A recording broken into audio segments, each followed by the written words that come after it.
지난 여의도 주말 여의도에서 그 집회를 하시는 과정에 대통령 구속 취소 소식을 들으셨잖아요. 네, 맞습니다. 그날 표정이 너무 밝으셔가지고. 아, 네, 그날은 참 기분 좋았습니다. 네. 왜냐하면 최근에 제가 역사적인 날이죠. 2025년 3월 8일 윤석열 대통령께서 52일 만에 석방대가 나왔지 않습니까? 역사적인 날입니다. 그거는. 그리고 앞으로도 영향을 엄청 많이 미칩니다. 그거는. 그쵸. 그래서 저는 사실은 또 정치적으로 성향이 다른 분들은 또 반대 감정일 수 있겠지만은 저처럼 대통령 탄핵은 억울했다. 체포도 억울했다. 구속도 억울했다. 너무나 불공정하고 그러니까 불법적으로 진행됐기 때문에 대통령 석방은 너무나 당연한 거고 최근 정치 뉴스 중에 너무나 우울했거든요. 근데 유일하게 진짜 오랜만에 와 기분 좋았던 참 날이기도 하고 특히 제가 그 여의도 집회에 가는 중에 속보를 받았거든요.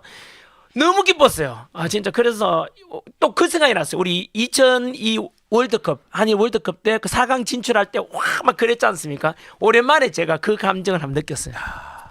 자, 그런데 네. 보면 선생님께서 서울 구치소 앞에 가서 대통령에게 편지도 쓰셨잖아요. 아, 네. 공교롭게도 날이 또 그렇더라고요. 그렇죠. 편지 네. 쓰셨고 그리고 난 다음에 변호인을 통해 가지고 감사하다는 아, 네.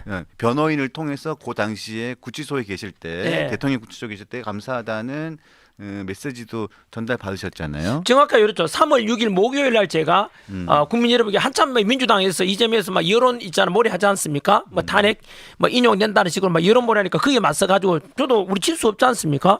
국민들 뜻을 알려야 되잖아요. 그래서 제가 어떻게 할까 고민하다가 3월 6일 날 목요일 날 오후 2시에 구치소 윤석열 대통령 앞에 가서 가장 가까이 가서 거기 가서 편지를 전달했죠. 네. 그리고 또 거기서 연설도 하고 구치소 앞에서 그래서 그때 좀 유명한 영상 많이 돌아다니더라고요. 왜냐하면 그 반대쪽에서 이재명 지지하는 쪽에서 맞아요. 저를 방해하려고 욕설 스피커 이만한 거 갖다 놓고 옆에서 막 있잖아요. 막 네. 못하게 진행하려고 하는데 뭐 꿋꿋하게 했거든요. 욕 먹으면서도. 그래서 뭐 이재명도 욕 잘하잖아요.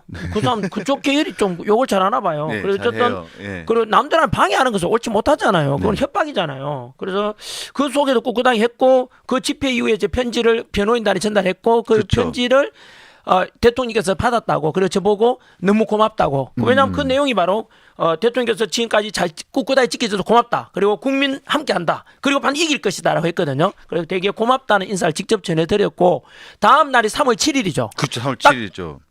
딱 하루 만에 3월 7일 날 그 서울중앙지법에서 네. 구속 취소 결정이 딱 났거든요. 그래서 났는데도 불구하고 바로 안 나왔잖아요. 못 그렇죠. 나왔죠. 왜냐하면 알고 보니까 서울중앙지법 안에 지검이죠. 지검. 검찰청 안에서 그 중안에 박세현인가 고검장 그 사람 특수본 그죠. 그분이 어쨌든 그 검찰총장의 지시를 반대해서 하루 동안 잡았잖아요. 서울 고검장이죠. 서울 고검장이 네. 항명이죠. 네. 저는 이해가 안 돼요. 그래서 그러니까 그 깊이까지도 이미 윤석열 대통령 반대하는 사람이 있다는 거죠. 법리가 아니라 정치직이라고 저는 생각이 들고 국민들도 이미 언론 통해서 그래 보도돼서 가지고 그래 알고 있잖아요. 되게 화났죠 하루를. 네. 그 덕분에 윤석열 대통령이 다음 날 나오게 된 게 더 오히려 드라마틱하게 됐죠. 네, 네, 왜냐하면 그날 저녁에 만약에 석방 결정이 나고 명령이 나고 그날 저녁에 석방이 됐으면 이렇게 그 드라마틱하지 못했을 건데 하루를 더 잡았잖아요. 네. 하루 잡아뒀다가 국민들 열망이 빨리 좀 석방해라. 안에서 막 검찰청 안에서 다투는 모습도 막 나왔지 않습니까? 검찰총장 이름 뭐죠?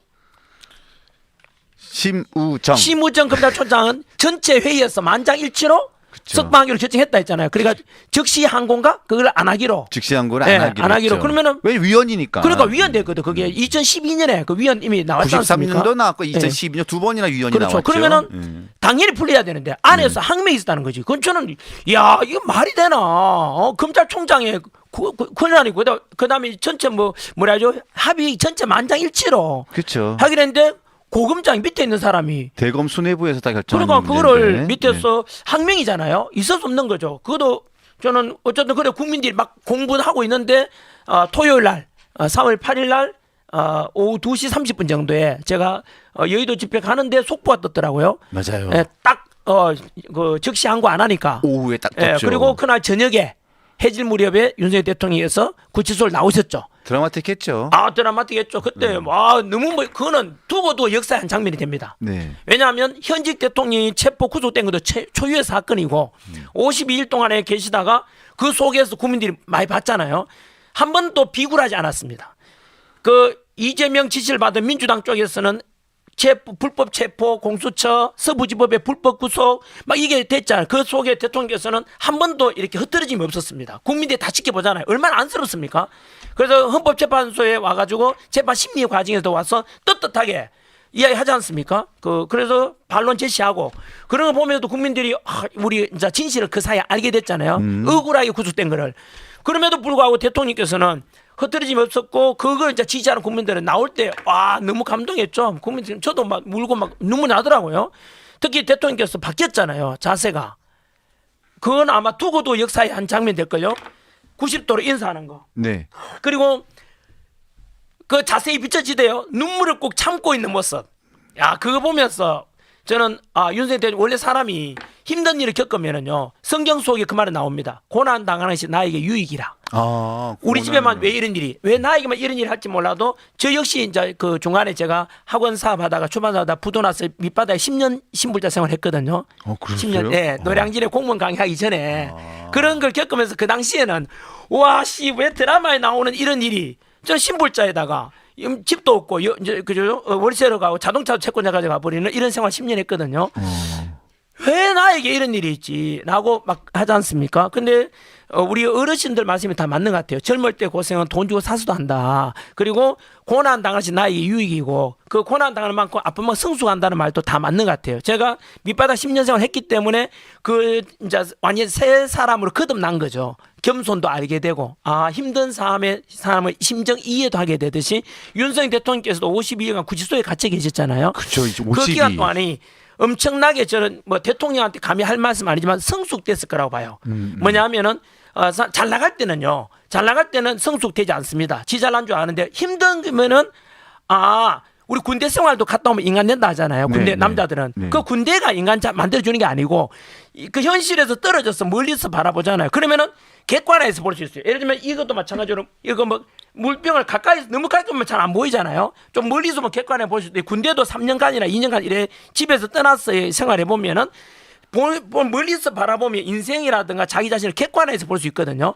마찬가지로 구치소에 갇혀 계신다는 것은 그 용산에 계실 때는 다른 모습이잖아요. 그렇죠, 그렇죠. 그 기간 동안에는 전혀 내가 평상시에 못 보았던 이 장면이 아니라 이쪽 장면도 볼 수 있고 힘든 것도 알게 되고 그러면서 저는 이거는 뭐 대통령직을 떠나서 모든 우리 인간의 삶 속에서 군대 갔다 오면 인간 되듯이 그것처럼 또 인간 된다 표현은 좀 그렇습니다만은 고통을 겪는 만큼 성숙되고 그만큼 생각도 깊어지고 그래서 내가 평상시에 그동안 못 보아온 것을 볼 수 있는 안목도 생기거든요. 그래서 저는 학생들 가르치는 강사잖아요. 그래서 혹시나 학생들한테 네가 합격한다는 보장만 있으면 어지간하면 한번 떨어져 보는 게 낫다. 그래서 제가 제일 싫어하는 게 최연수 합격. 무조건 이런 거 싫어해요. 왜냐하면은 사람이 있잖아요.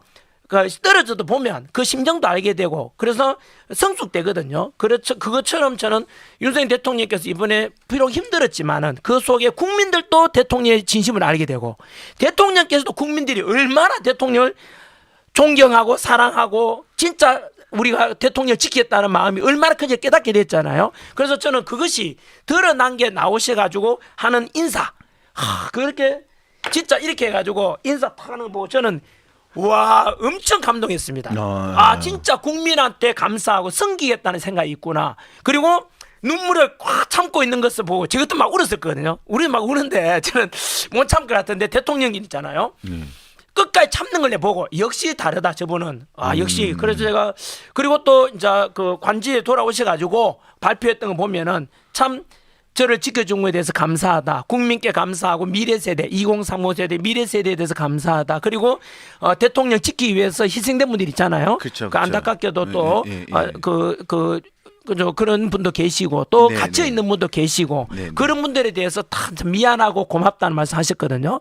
그래서 진심을 느낄 수 있었다. 역시 윤석열 대통령은 그 전에도 그랬듯이 오직 국가와 국민만 생각하는 있잖아요. 그래서 향후에 대통령이 직무 복귀되고 나면은 진짜 어느 2.0이라 하지 않습니까? 윤석열 대통령 윤석열 대통령의 어떤 2.0 또는 저는 제2의 건국이라고 보는데요. 그런 거에 대해서 기대해도 좋겠다 이런 생각이 들었어요.